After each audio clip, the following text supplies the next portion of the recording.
ये खूबसूरत मंज़र स्वीडन के दूसरे बड़े शहर गोथनबर्ग के शहर के मरकज़ का है। यहाँ आजकल योतेबोरी म्यूज़ियम वाक़या है, लेकिन इस तारीख़ी इमारत में स्वीडिश ईस्ट इंडिया कंपनी कायम की गई थी, जिसके ज़रिए स्वीडन ने हिंदुस्तान पर तसल्लुत कायम करने की कोशिश की, जिसके बारे में तफसील आपको बताते हैं। बहुत कम लोग ये जानते हैं कि स्वीडन ने भी बर्र-ए-सग़ीर पाको हिंद पे अपना तसल्लुत जमाने की कोशिश की। जिस तरह अंग्रेज़ों ने, फ्रांसीसियों ने और दूसरे यूरोपी अक़वाम ने हिंदुस्तान पे अपना तसल्लुत जमाने की कोशिश की और आखिर में अंग्रेज़ उसमें कामयाब हुए। ये बात है 1731 की। मैं इस वक्त स्वीडन के दूसरे बड़े शहर गोथनबर्ग, जिसको स्वीडिश ज़बान में योतेबोरी कहते हैं, यहाँ पे खड़ा हूँ और ये जो बिल्डिंग आपको नज़र आ रही है, ये 1731 में यहाँ स्वीडिश ईस्ट इंडिया कंपनी की बुनियाद रखी गई।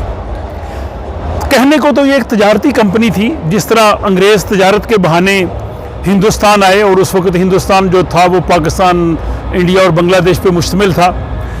और अंग्रेज़ों से पहले वहाँ पे पुर्तगाली वास्को डे गामा की क़यादत में पहुँचे, फिर फ्रांसीसी वहाँ आए।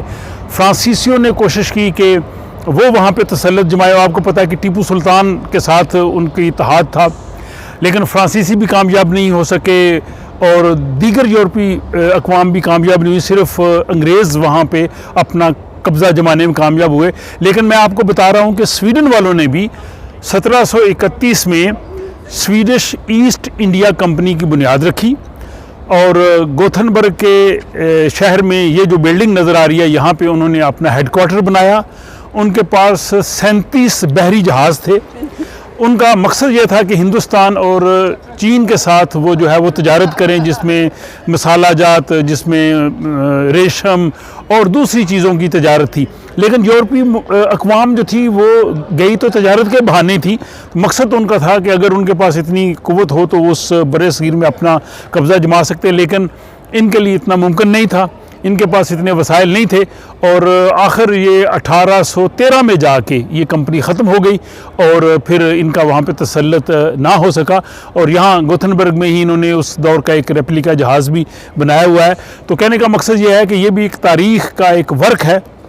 अगर फॉर एग्ज़ाम्पल स्वीडिश जो है वो बर्र-ए-सग़ीर पे अपना तसल्लुत जमाने में कामयाब हो जाते तो फिर हमें आगे शायद यहाँ स्वीडिश ना सीखना पड़ती, हम शायद स्वीडिश ज़बान वहीं से ही सीख के आते। तो बहरहाल ये एक तारीख़ की एक दास्तान है कि स्वीडिश ईस्ट इंडिया कंपनी जो यहाँ गोथनबर्ग में बनाई गई थी, उसका मकसद तजारत के साथ साथ वहाँ तसल्लुत हासिल करना था, लेकिन वो हासिल ना कर सके। तो मुझे बताइएगा कि आपको ये तारीख़ी वीडियो कैसी लगी, अपनी राय से मुझे ज़रूर आगाह कीजिए।